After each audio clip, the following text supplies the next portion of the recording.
Start करेंगे जहां हम रिलीजन्स ऑफ इंडिया का डिटेल में डिस्कशन करेंगे।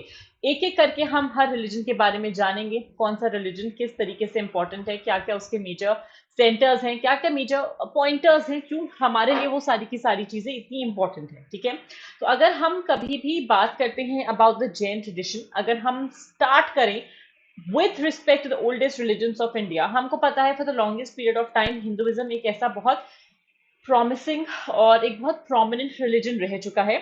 फ्रॉम देयर अपॉन जैसे जैसे हमारी कहानी आगे बढ़ती जाएगी, क्योंकि हिंदुइज्म धीरे धीरे करप्ट होते गया, क्योंकि हिंदुइज्म में कास्ट फॉर्म होती गई, वर्ण सिस्टम इतना ज्यादा इम्बाइब होने लगा, रिचुअलिस्टिक होते गया, बहुत सारे रिचुअल्स आने लगे, due to certain inefficacies, due to certain inefficiency Jainism और बुद्धिज्म का हुआ जन्म।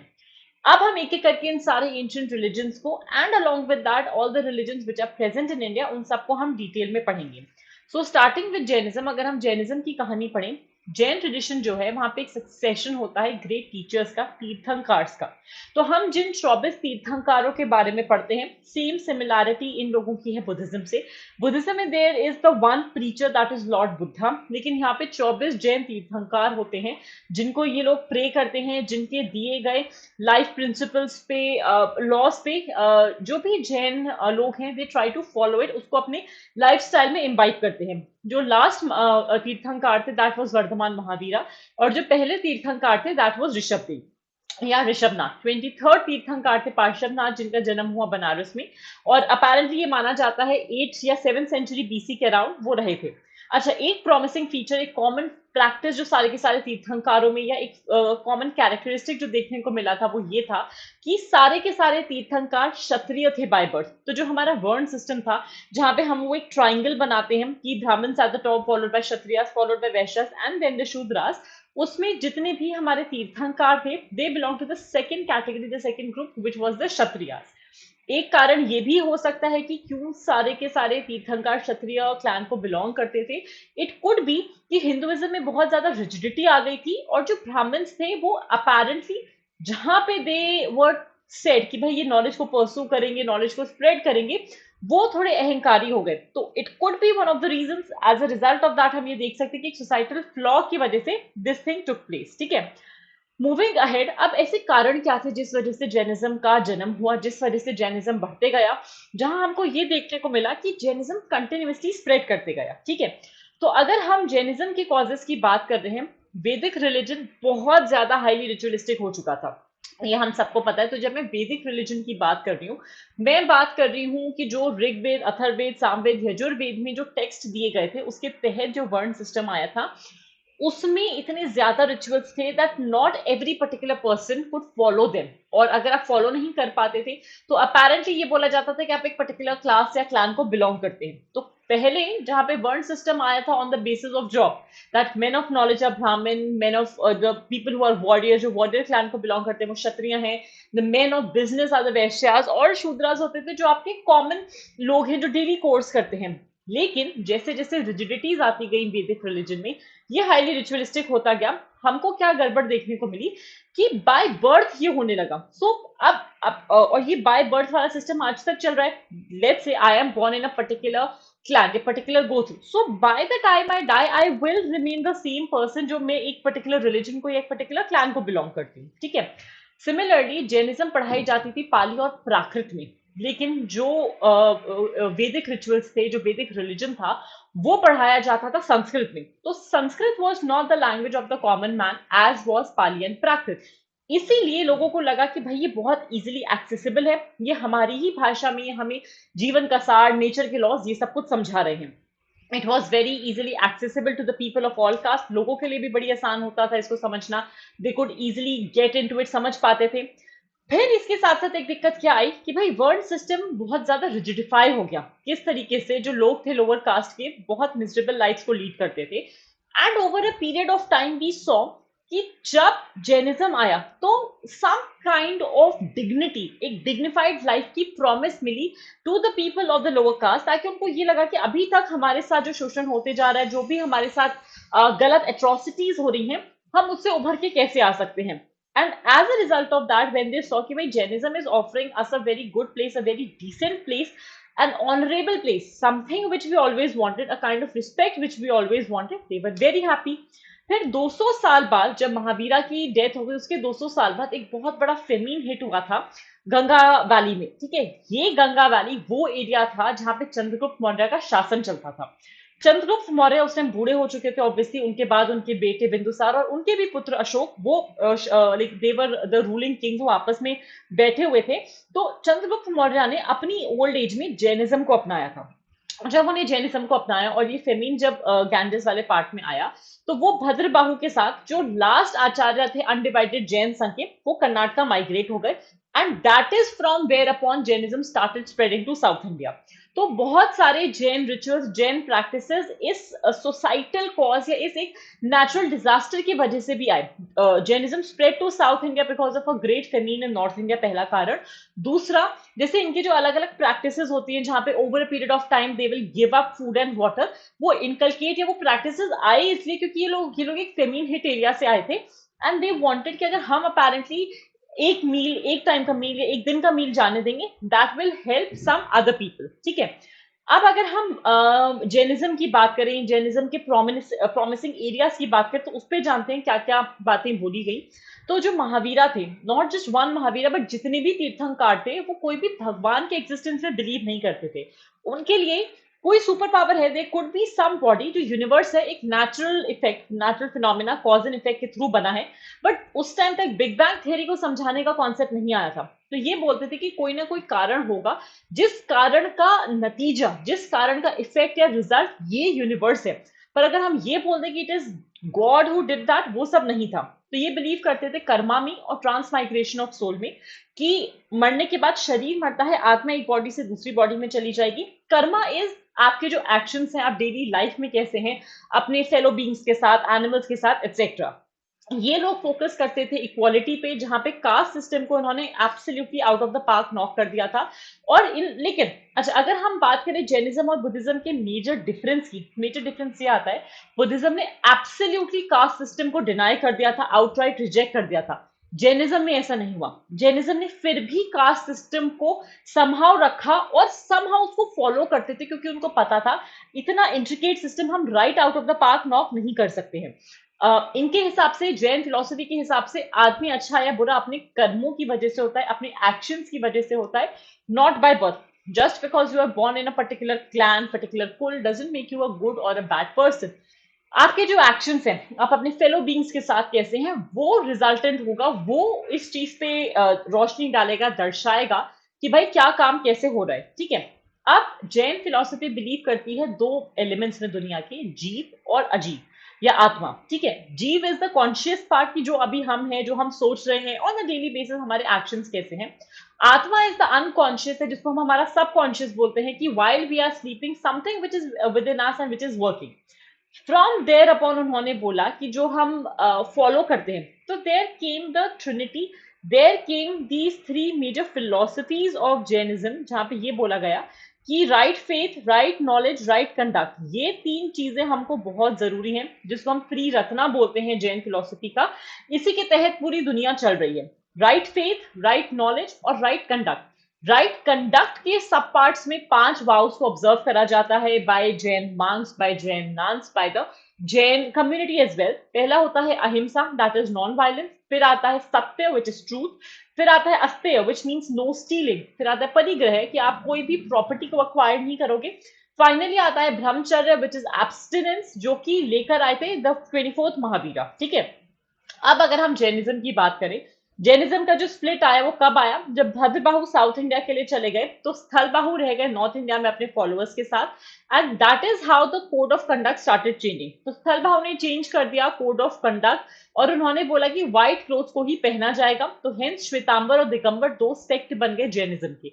श्वेतांबर होते थे व्हाइट क्लैड, जो आप लोगों ने देखे होंगे, मंक्स जो एकदम सफेद कपड़े पहनते हैं, specially across the north western northern part of India या वेस्टर्न पार्ट ऑफ इंडिया भी। दिगंबर होते हैं sky clad, as we are talking about it. ठीक है, these are the people as we are discussing कि who stay without any clothes on their body, and this is that we have the protection or the covering of the sky. Now let's move further ahead, और हम दूसरा religion अब हम discuss करेंगे, that would be Buddhism. क्या है Buddhism, क्या क्या इंपॉर्टेंट फैक्टर्स हैं, क्या क्या इंपॉर्टेंट ऑब्जेक्ट्स हैं इसके, उस पर ध्यान देते हैं। बुद्धिज्म कैसे आया वो तो हमने देख ही लिया, ठीक है। अलोंग विद दैट अगर हम डिस्कशन कर रहे हैं क्या क्या प्रोमिनेंट फैक्टर्स थे, सेक्टर्स थे, उस पर ध्यान देते हैं। बुद्धिज्म को अगेन लॉर्ड बुद्धा के जो प्रीचिंग्स हैं, टीचिंग्स हैं, उनके एनलाइटमेंट के बाद उन्होंने जो ज्ञान प्राप्ति करी, नॉलेज उनको मिला, उन्होंने उसी को पूरी दुनिया में स्प्रेड करा। फ्रॉम देयर अपॉन उनके फॉलोअर्स अलग अलग कंट्रीज में जाते थे and they use to spread Buddhism, ठीक है। लेकिन बुद्धा की जो टेक्स्ट है, बुद्धिज्म से रिलेटेड जो टेक्स्ट है, they have been given, they are marked in two different parts, ठीक है। So as we are talking about, तो एक होते हैं कैनोनिकल टेक्स्ट, एक होते हैं नॉन कैनोनिकल या semi canonical text.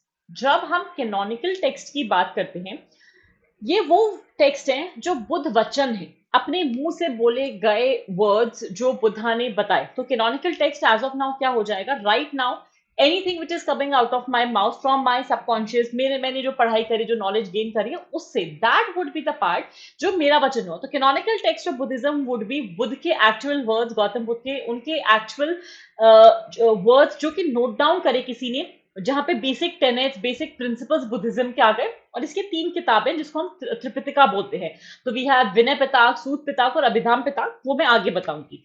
Non canonical text होता है या सेमी कैनोनिकल टेक्स्ट, जो कि कमेंट्रीज हो गई इस कैनोनिकल टेक्स्ट पे, कि भाई जैसे जैसे बुद्धिस्ट मंक्स और नन्स पढ़ते गए, बुद्धिज्म पे खोज करते गए, समझते गए, उन्होंने क्या मतलब निकाला, क्या इंफरेंस निकाला बुद्ध की गई किसी बात का, किसी वचन का, जहां पे कोट्स है, डेफिनेशन है, हिस्टोरिकल इंफॉर्मेशन है, ग्रामर है, अलग अलग तरीके की राइटिंग है, अलग अलग लैंग्वेजेस में, be it Pali, Tibetan, Chinese, East Asian languages etcetera. तो as a part of it अगर हम डिटेल में देखें, इंपॉर्टेंट नॉन कैनोनिकल टेक्स्ट जो बुद्धिज्म के होते हैं, तो नॉन कैनोनिकल का मतलब वो जो किसी राजा ने लिखे, किसी राइटर ने लिखे, जिसमें गौतम बुद्धा की टीचिंग्स के ऊपर कमेंट्रीज आई हैं। पहला है महावस्तु, जो कि संस्कृत और प्राकृत दोनों भाषाओं के लाइक कॉमन पार्ट से लिखा गया है, दोनों ही भाषाओं के मिक्स से लिखा गया है। एक सीक्रेट बायोग्राफी या हेजियोग्राफी है गौतम बुद्धा की, तो किसी ने उनकी पूरी की पूरी लाइफ स्टोरी को इसमें लिखा है। फिर वो दूसरा होता है नीदन कथा, जो कि पहली कनेक्टेड लाइफ स्टोरी है गौतम बुद्धा की, कि कब से उनका जन्म हुआ, फिर वहां से स्टोरी आगे तक कैसे बढ़ी। फिर आता है दीप वंश और महावंशा, दोनों की दोनों पाली भाषा में लिखी गई है। हिस्टोरिकल और मिथिकल अकाउंट दोनों है बुद्ध की लाइफ का, बुद्धिस्ट काउंसिल का, अशोका का, कि भाई अराइवल ऑफ बुद्धिज्म श्रीलंका में कैसे हुआ, किस तरीके से अशोका ने बुद्धिज्म को अपनाया और उसके बाद बुद्धिज्म को स्प्रेड कैसे करा पूरी दुनिया में। विशुद्धि मग की बात करें, ये होता है द प्योरिफिकेशन, जो कि लिखी गई थी बाय बुद्ध घोष, जहां पे ये बोला गया कि हम purity of discipline to enlightenment, nirvana तक का जो सफर है वो कैसे आ सकता है, कि किस तरीके से हम नॉलेज गेन करेंगे, हम अपनी कंडक्ट को चेंज करेंगे, एंड फ्रॉम देयर अपॉन हमको नॉलेज या एनलाइटनमेंट कैसे मिल सकती है, उस पर हम काम कैसे करेंगे। मिलिंद पन्हु जो पाली का टेक्स्ट है, इसमें डायलॉग्स आते हैं between the Indo Greek king Menander या मिलिंद और एक ग्रीक मंक थे नागसेना। तो उनका जो आपस का कॉन्वर्सेशन हुआ एक फिलोसफिकल इश्यूज पे, अलग अलग टेक्स्ट पे, वहां से बुद्धिज्म का एक नॉन कैनोनिकल प्रोमिनेंट टेक्स्ट बना। अच्छा, मिलिंद पन्हु क्यों इतना इंपॉर्टेंट टेक्स्ट है, क्योंकि जब इंडो ग्रीक्स भारत में आए, शामिल हुए, कुषाण राजा और ये लोग या इंडो ग्रीक किंग जब भारत में आए, ये लोग ना हिंदुइज्म को इजीली एक्सेप्ट नहीं कर पाए थे। तो to be a part of Indian society, कि इनको फॉरनर्स नहीं बोला जाए, तो इन लोगों ने क्या करा कि इन्होंने ना बुद्धिज्म को एक्सेप्ट करा, क्योंकि बुद्धिज्म इनको कंपेरेटिवली लेस रिचुअलिस्टिक लगा। कंपेरेटिवली इनको लगा कि भाई बुद्धिज्म एज ए रिलीजन अगर हम फॉलो करना चाहेंगे, आसान है। आसान किस तरीके से, कि इसमें सिर्फ टेक्स्ट है, इसमें सर्टन लॉज ऑफ लाइफ है जो हमको फॉलो करने हैं, ठीक है। फिर आता है नीति प्रकरण, जो है बुक ऑफ गाइडेंस, जहां पे कनेक्टेड अकाउंट है बुद्ध के जितने भी टीचिंग्स हैं उसका।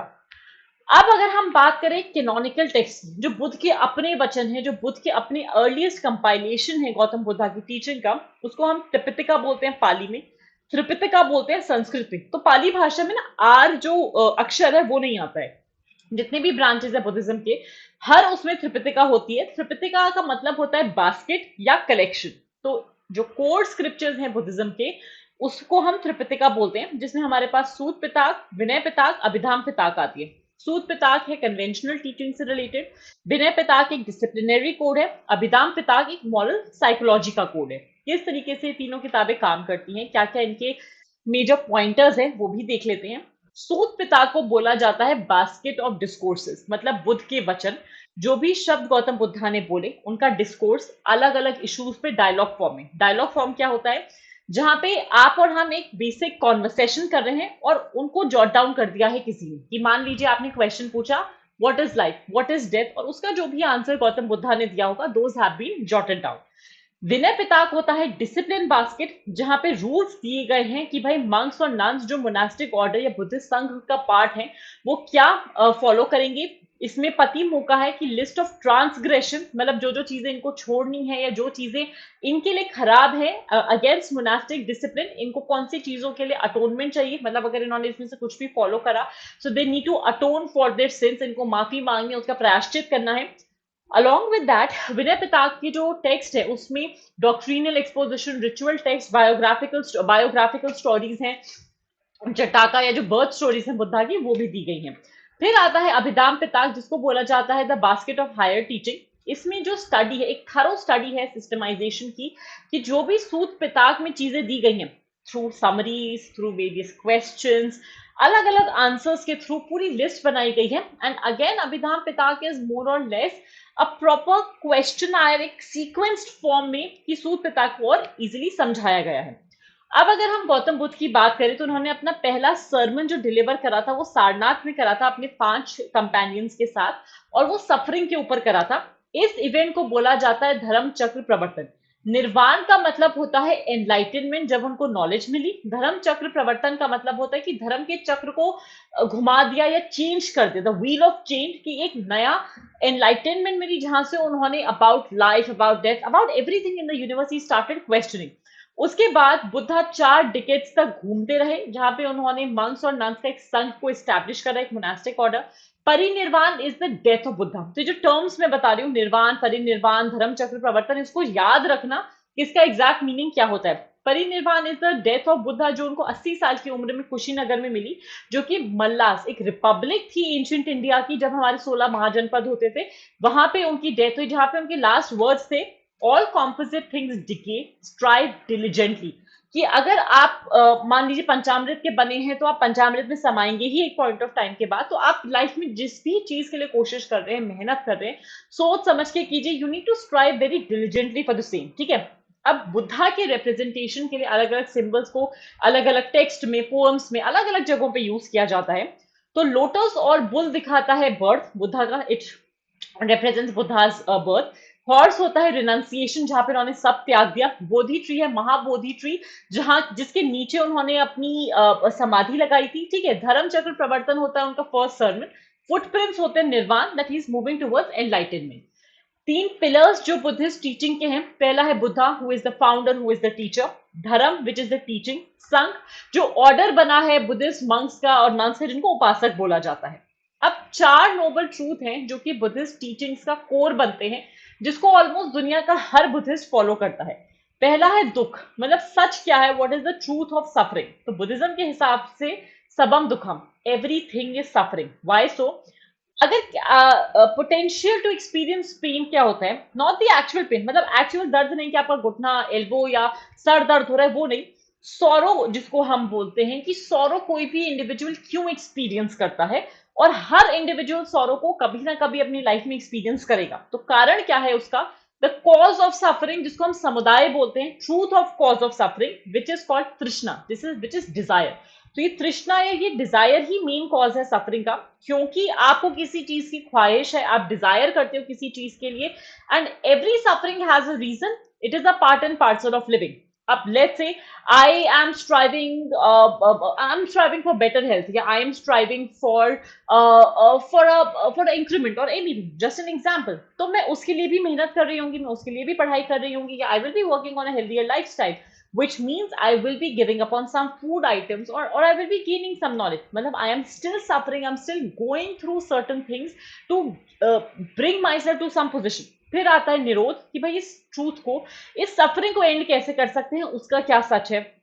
पेन या सॉरो कब खत्म होता है? जब आपको निर्वाण मिल जाएगा। तो निर्वाण हुड भी जब आपने नॉलेज अटेन कर ली है। नॉलेज किस चीज की? कि दुख और सुख आपके लिए सेम है। यूजुअली व्हाट हैपेंस, हमारा जो ग्राफ है हैप्पीनेस का, हम ऐसा हैप्पी ग्राफ और लोअर पीक जाएगा तो सैड ग्राफ। यूजुअली हमारा हैप्पी हाई ये होता है, हमारा सैड पार्ट ये होता है। ठीक है, this is the happy, this is the sad. Usually हम ट्रफ्स और लो में ही अपना जो हाई और लो बनाते हैं, पीक्स में और ट्रफ्स में। ठीक है, निरोध वुड बी कि खुशी और दुख आपके लिए ज्यादा मैटर नहीं करते।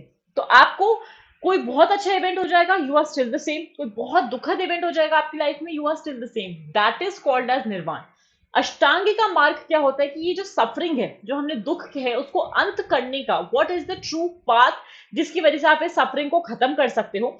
तो दैट इज एन 8 फोल्ड मार्ग, जिसको हम अष्टांगी का मार्ग बोलते हैं। अब इस अष्टांगिका मार्ग के भी फर्दर वेरिएशंस हैं, पार्ट्स हैं, वो हम एक एक करके देखते हैं। जैसे कि पहला आता है राइट विजन, कि भाई समदिति, मतलब कि हमको समझना है नेचर और reality of the path of transformation, कि हम सही चीज देख रहे हैं, किस डायरेक्शन में जा रहे हैं, whether that is the right direction for us और नॉट। फिर आता है राइट थॉट या एटीट्यूड, यानी सम संकल्प, जिसका मतलब हो गया कि हम अपने इमोशनल इंटेलिजेंस को कैसे बढ़ा सकते हैं, हम कैसे लव और कंपैशन से एक्ट करेंगे, हम किसी के दुख को दुख समझेंगे, हम ऐसा नहीं बोलेंगे, हम डिसरिगार्ड नहीं कर देंगे किसी और के दुख को, यार उसका दुख है ना, हमारा दुख थोड़ी है, वो वाला थॉट हटाना है। राइट या होल स्पीच, मतलब सम वचन, की सिग्निफाई किया जाएगा ट्रूथफुल, क्लियर, अपलिफ्टिंग, अनहार्मफुल कम्युनिकेशन, कि अगर आपको आपकी कोई बात किसी तक पहुंचानी है तो उसको एक हम्बल तरीके से, इल टेम्पर ना होके बोले, अच्छे से बोले। राइट और इंटीग्रल एक्शन, सम कामंथ जिसको बोलते हैं, मतलब एक एथिकल फाउंडेशन ऑफ लाइफ जो कि बेस्ड है on the principles of non exploitation of one self, जहां पे हम क्या बोलते हैं, 5 रूल्स है इसमें जो कि एथिकल कोड ऑफ कंडक्ट बनते हैं for the members of monastic order and the लेटी। फिर आता है राइट ऑर्डर और प्रॉपर लाइवलीहुड, सम अजीब, कि हम कैसे एम्फेसिस कर सकते हैं लाइफ लाइवलीहुड पे। राइट लाइवलीहुड के लिए हम कैसा करेक्ट एक्शन को फॉलो कर सकते हैं, कौन से एथिकल प्रिंसिपल्स है नॉन एक्सप्लॉइटेशन के, किस तरीके से हम एक आइडियल सोसाइटी का बेस फॉर्म कर सकते हैं। फिर आता है राइट एफर्ट या right energy which is some व्यायाम, कि हम कॉन्शियसली अपनी एनर्जी को, लाइफ एनर्जी को कैसे एक ट्रांसफॉर्मेटिव पाथ पे डायरेक्ट कर सकते हैं, हम कैसे क्रिएटिव हो सकते हैं, हम कैसे हीलिंग एक्शन को फोस्टर कर सकते हैं, जिसकी वजह से हमारा एक कॉन्शियस एवोल्यूशन हो।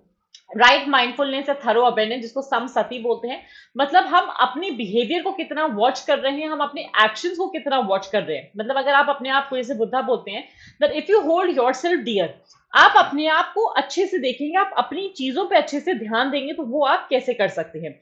फिर आता है राइट कॉन्सेंट्रेशन या मेडिटेशन, जिसको सम समाधि बोला जाता है। समाधि का मतलब कि एक ही जगह पे फिक्स रहना, एब्जॉर्बिंग करना।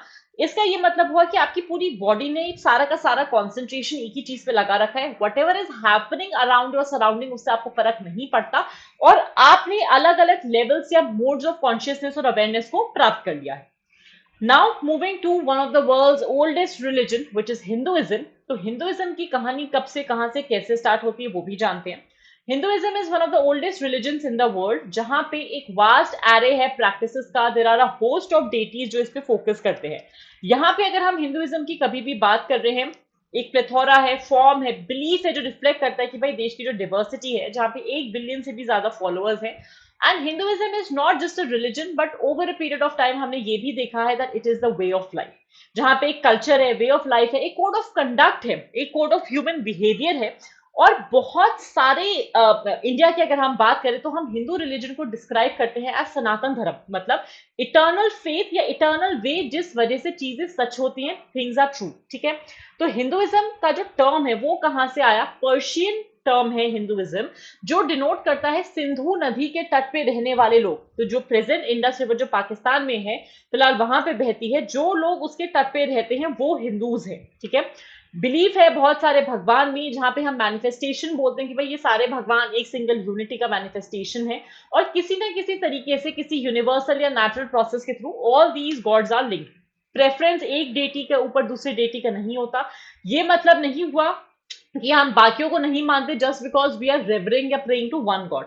बिलीफ है यूनिवर्सल लॉ ऑफ कॉज में, इफेक्ट में, कर्मा में, रीइंकारनेशन में। Along with that there is a belief in the possibility of liberation, कि भाई जो मोक्ष है उसकी प्राप्ति के लिए, जैसे हिंदुइज्म में बिलीव किया जाता है कि you have to take endless cycles of birth death and rebirth, तभी आपको मोक्ष की प्राप्ति होगी।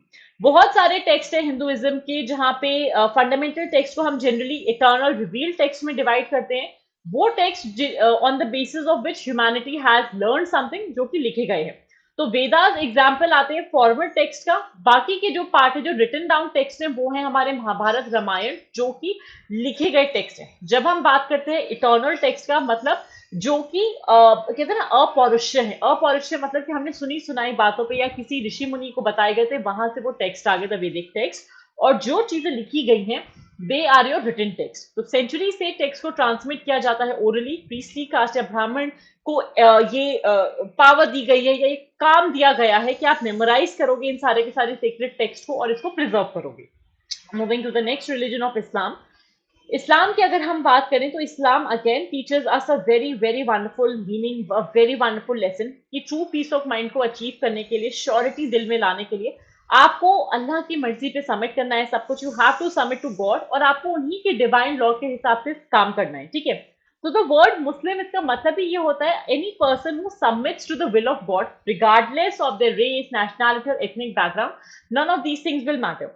तो मुस्लिम क्या बिलीव करते हैं कि सारे के सारे जो गॉड के प्रॉफिट हैं, भले इब्राहिम हो, नोआ हो, मोजेस हो, जीसस हो, मोहम्मद हो, ये सब प्योर मोनोथिज्म से आए हैं, प्योर मोनोथिज्म का ही मैसेज लेकर आए हैं। What was this wonderful message? कि भाई प्रॉफिट मोहम्मद को कंसिडर किया जाता है as the founder of a new religion, ठीक है। He was not the final prophet of Islam, but he was the founder of Islam, ठीक है। According to traditional Islamic belief, इनके हिसाब से रिलीजन तो बहुत टाइम से एग्जिस्ट करते आ रहा है, जहां पे अल्लाह या जो ऑल माइटी गॉड है, उन्होंने एडम को क्रिएट करा था out of lump of clay, और उन्होंने उनको बोला कि आप सजदा कीजिए। एंजल्स को बोला कि आप इनको ग्रीट करेंगे विद सजदा, या कहते हैं ना ह्यूमिलिटी में सर झुकाना। सारे के सारे एंजल्स ने इनको ओबे करा except Iblis, who became Satan as per the Christianity text, जहां पे सेटन को कंडेम करा गया। और अल्लाह ने बोला कि जो भी सेटन के पार्ट पे जाएगा वो अल्लाह के या गॉड के प्लेजर को फोरफीट कर देगा, और वो हेल में बर्न करेगा। He will be burning in the fire of hell eternal. अगर हम बात करें दो इंपॉर्टेंट ब्रांचेस के इस्लाम की, शिया सेक्ट और सुन्नी सेक्ट, तो शियाइज्म जो है एक माइनॉरिटी ब्रांच है, सुन्नीइज्म जो है मेजर ब्रांच है। शियाइज्म ये बोलता है कि दुनिया की 1/10 1/10 of the total population of the Muslim world is Shiite, जहां पे ये लोग अरब कंट्रीज का मेजर पार्ट बनाते हैं, इराक हुआ, बहरेन हुआ, लेबनान, ईरान में। शियाज बोलते हैं अली जो सन इन लॉ थे प्रॉफिट के, वो राइटफुल एयर थे, जिस वजह से वो ये बोलते हैं that Ali was the first legitimate इमाम और द खलीफा, और इसीलिए इन्होंने अबू बकर को, उमर को, उस्मान को, सबको रिजेक्ट कर दिया, जो पहले 3 खलीफा थे, जो सुन्नी मुस्लिम्स के खलीफा थे या यूसुफर्स थे। Sunnism is the main branch of Islam, जो कि लेजिटिमेसी के तहत ये बोलते हैं कि पहले 4 खलीफ सुन्नीस थे, जिसमें से सुन्नीस ये बिलीव करते हैं कि ऑफिस ऑफ प्रॉफिट हेरिडिटरी नहीं है, यहाँ पे सोल एयर उन्हीं के फैमिली से है, ऐसा कहीं लिखा नहीं है। कम्युनिटी चूज करती है अपने ही लोगों में से, सुन्नीज में से, द लीडर ऑफ खलीफा। Coming to Christianity, Christians are again monotheist. Monotheist का मतलब होता है कि एक ही भगवान को मानते हैं, इंसिस्ट करते हैं कि जो ओरिजिनेटर है, प्रिजर्वर है क्रिएशन का, he is represented in Holy Trinity, 3 things में, the father, the son and the holy spirit. Christians बोलते हैं that God as the lord of Israel, वो फादर हैं डिवाइन ह्यूमन फिगर के, जीसस क्राइस्ट के। और जीसस क्राइस्ट भगवान नहीं है, बट भगवान का बच्चा है, इटर्नल वर्ड ऑफ गॉड को वो लेकर आए। उन्होंने ह्यूमन फॉर्म इसीलिए लिया ताकि गॉड के मैसेज को वो लोगों तक पहुंचा पाए, सर्व करे ह्यूमैनिटी को, ह्यूमन बींग्स को रेस्क्यू करे। And Jesus Christ suffered and died to redeem mankind from sin. Christians believe करते हैं कि जीसस क्राइस्ट ने 12 लर्नेड मैन को अपना मैसेंजर चूज करा था, और उनको ये बोला कि आप स्प्रेड कीजिए उनकी टीचिंग्स को, गाइड कीजिए बाकी के पॉपुलेशन को। ट्रेडिशन के तहत क्रिश्चियनिटी भारत में आई साउथ इंडिया में पहले, जब सेंट थॉमस आए थे, one of the apostles of Jesus Christ, Malabar coast पे 52 एडी में। फ्रॉम देयर अपॉन ये माना जाता है कि पहले मिशनरी जो भारत में आए थे वो the saint Bartholomew. Historically Christian missionary activity हमारे देश में आई सेंट फ्रांसिस जेवियर के तहत 1544 एडी में, जो कि आए थे on the coast of Goa, ठीक है। थ्रू आउट 18th और 19th सेंचुरीज में कैथलिक और प्रोटेस्टेंट मिशनरीज भारत में आए हैं, अलग अलग क्रिश्चियन डॉक्ट्रिन्स को प्रीच करा है, और बहुत सारे कॉन्ट्रीब्यूशंस करे हैं सोशल इंप्रूवमेंट के लिए, एजुकेशन के लिए भारत में। Coming to Sikhism, Sikhism is again a monotheist religion जहां पे वन गॉड को माना जाता है, एक ओंकार, एक मतलब वन गॉड मीन्स ओंकार मीन्स गॉड, मतलब सेम गॉड हर रिलीजन के लोगों के लिए। अगेन इनका भी सेम मानना है कि जो सोल है अलग अलग साइकिल्स ऑफ बर्थ और डेथ के थ्रू जाता है, जहां पे रीचेज द ह्यूमन फॉर्म। गोल क्या है लाइफ का, किस तरीके से आप एक एग्जेम्पलरी एग्जिस्टेंस ले सकते हो कि आपको फाइनली रब में या उस भगवान में ही जाके मर्ज होना है। ट्रू पाथ है सैल्वेशन, जहां पे टू मर्ज विद गॉड आपको दुनिया को छोड़ने की जरूरत नहीं, you do not need to renounciate the world, या आपको सेलिबेसी की जरूरत नहीं है। You can live the life of a house holder और ऑल्सो एक ऑनेस्ट लिविंग अर्न कीजिए, अवॉइड कीजिए वर्ल्डली टेम्पटेशन को और सिन को। चार रिचुअल्स ये लोग फॉलो करते हैं जिसको सिख रहित मर्यादा बोला जाता है, द मैनुअल जो स्पेसिफाई करते हैं कि भाई एक सिख की ड्यूटीज क्या है। पहला राइट होता है बर्थ, जहाँ पे नेमिंग सेरेमनी होते हैं गुरुद्वारे में। सेकंड होता है आनंद का राज या ब्लिसफुल मैरिज। तीसरा होता है दी अमृत संस्कार, जहां पे ये लोग अमृत चखते हैं। चौथा होता है दी जो खालसा के इनिशिएशन की सेरेमनी होती है अमृत चखना। चौथा राइट होता है द फ्यूनरल सेरेमनी। तो तीन ड्यूटी जो सिख अपने साथ हमेशा कैरी करते हैं, तीन पार्ट्स में, तीन शब्दों में हम अगर सिख फिलोसफी को, सिख ड्यूटीज को अगर समराइज करें, प्रे वर्क गिव। रब का शुक्रिया अदा करो, काम करो, ऑनेस्ट काम करो, give it to the society, give it to the people who have nothing. ठीक है, before I wind up super quick reminder कि जितने भी हमारे नए बैचेस स्टार्ट हो रहे हैं, आप कोड यूज कर सकते हैं Shivji live, SHIVGLIV, and you can get a discount on all the amazing batches. Thank you so much and have a great day everyone and take care of yourself. Good day everyone.